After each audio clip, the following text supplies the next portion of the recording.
Welcome back, everybody. We're here. It's Rivalry Week. Hey, we're here to talk about Texas going on the road to take on Texas A&M. I'm not sure when the last time these two teams faced, but I know this is a big buildup to this game. With you couldn't have added more stakes to the pot than you could right now when it comes to this ball game. With Texas A&M, unfortunately, coming off of their loss to Auburn, which in that game, in my opinion, going back and watching it, shouldn't have made it that far into overtime. I feel like Auburn had a couple chances to knock them off earlier, but then kind of made some self-imposed mistakes to keep A&M in it, but ended up still winning that game anyway. And in Texas handling Kentucky last week, but Quentin Ewers being questionable with his injury that he's going on coming out of that game. Y'all have had some interesting opinions about Texas. I know, Sean, you say you're not really sold on Texas right now. As far as winning this season, maybe they are ranked a little too high. They're sitting at 3 as of right now. We're recording this on Monday night, so the ranking show has not come out until tomorrow, so we won't see where they get placed next week or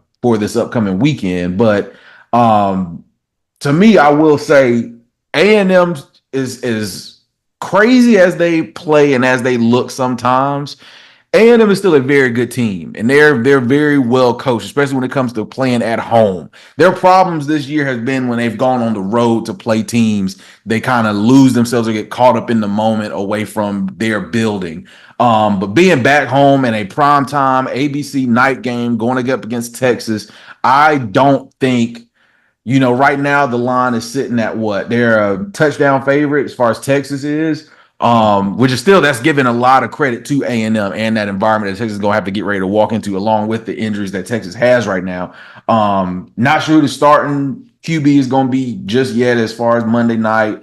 Um, Dang, this is a close one for me to pick because you don't know which version of Texas A&M you could get. You can get the version that comes out and they're just hitting at all cylinders, getting the crowd behind them, playing great football on all three phases of the game, and then you got Texas who can come out as world beaters and show up to the game and the party. But I'm a vibe for some chaos. I'm a South Carolina fan. I need more chaos going on right now. I'm taking A&M in this one to bounce back after a loss. You already had their coach last week saying that hey, they're all there slipping up and saying that all their attention was on Texas before the Auburn game. I'm gonna go with A&M to get add some more chaos to this. I need it. I need more going on right now. Give me an A&M win give me a 10-point win. I think maybe if they get the chance to hop on Texas early and make Texas have to chase them, that kind of gets them out of their wheelhouse with who knows who the quarterback is going to be. I think you're in a situation kind of like what happened with the Georgia game. Georgia hopped on them real quick and they never really looked back. Had everybody sitting on the sideline looking stunned in an SEC environment as to what they're fighting against. So I'll take the Aggies in this one. What y'all got to say about it? Yeah, I'm right there with you. I think the way this game is shaping out is so important just because with Georgia's win last week, they clinched their spot in the SEC championship. It's locked and loaded that Georgia's going to be in Atlanta for that game. And per SEC rules, the winner of this game right here, Texas versus Texas A&M, should be the person that gets that slot versus Georgia in the SEC championship. And to me, why I think it's so important, Van, is because it's all about Texas, not just Texas A&M. And I think it goes so much to what Sean's point is, and I'm going to let him get to that point. I'm not going to make it for him. But Texas, what are we going to see in this game? It's on everything that you want this season is on the line. Now, I personally believe Texas can lose this game and still make the playoffs, but if they lose this game, I think the jury is out on what this team is actually going to be. So I think when you look about the importance of this game, Texas has so much to lose, and Texas A&M has everything to gain.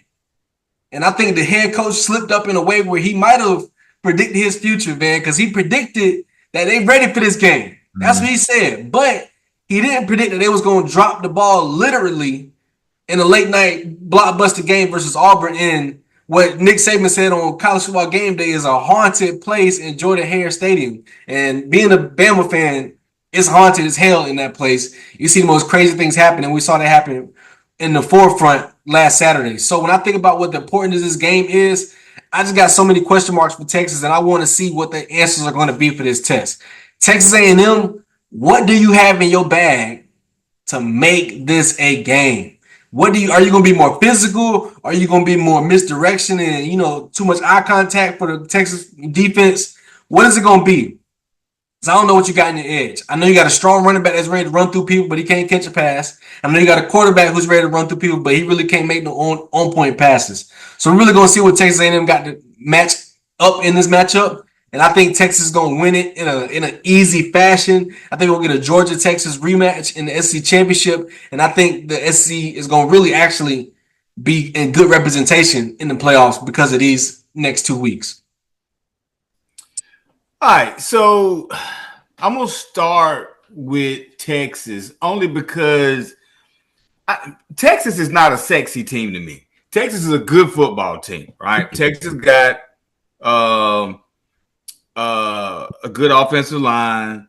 Currently, the state of the quarterback room, at the beginning of the season, I remember us joking around talking about, Texas's backup quarterback could probably be the starter at, how many schools in the country, yada, yada, what have you. What's happened throughout the course of the season for me in regard to Texas is basically nothing. They have done what they were supposed to do when they were supposed to do it, with the exception of getting ass beat at home by Georgia, who is suspect at times themselves.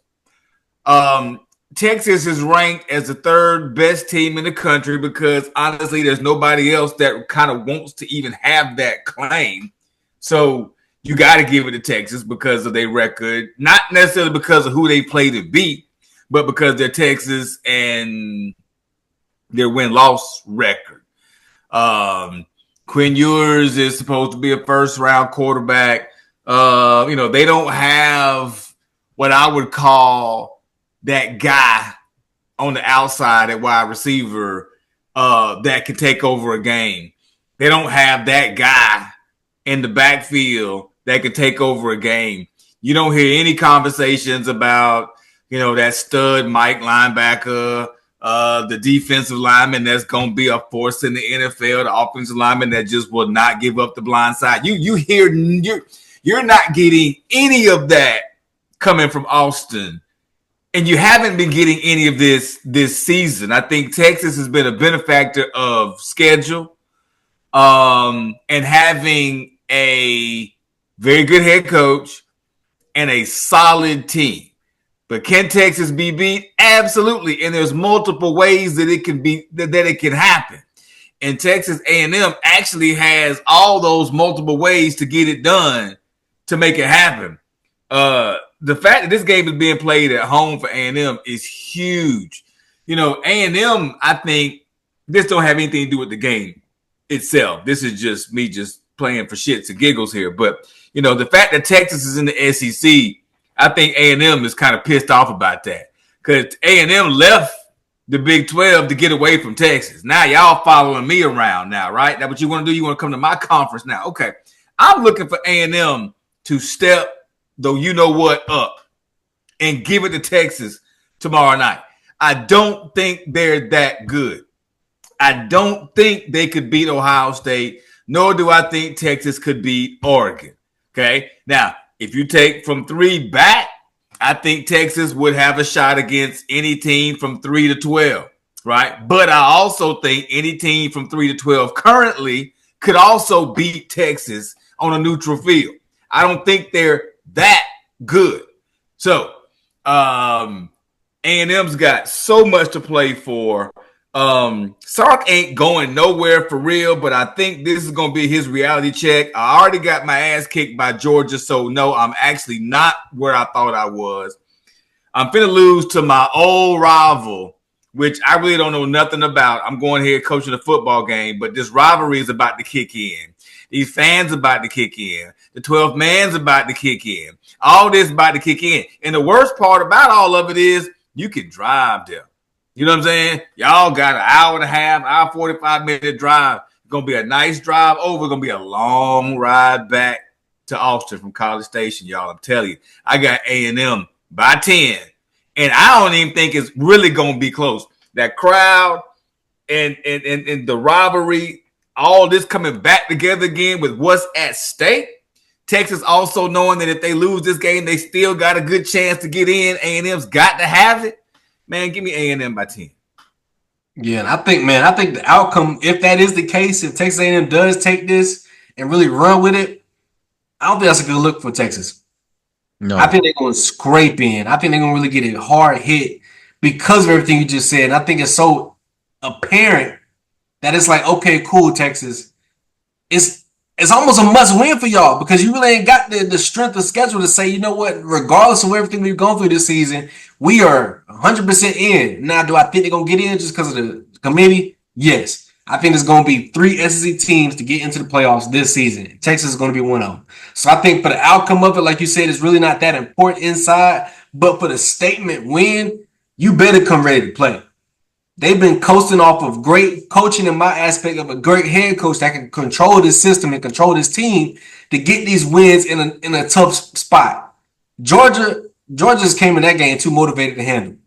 I think you got slapped in the face. I think that's going to be a tall tale sign for future games to come inside that playoff when you really got to be week in and week out the best team of your availability. So I think when you think of this game right here, if Texas A&M has enough in them and they're not too shell-shocked from last week, I think they can get done what you want to get done. And that's going to create the most chaotic finish to this SEC we're going to see in a long, long time. So I'm strapped in for it, man. I'm strapped in for it for real.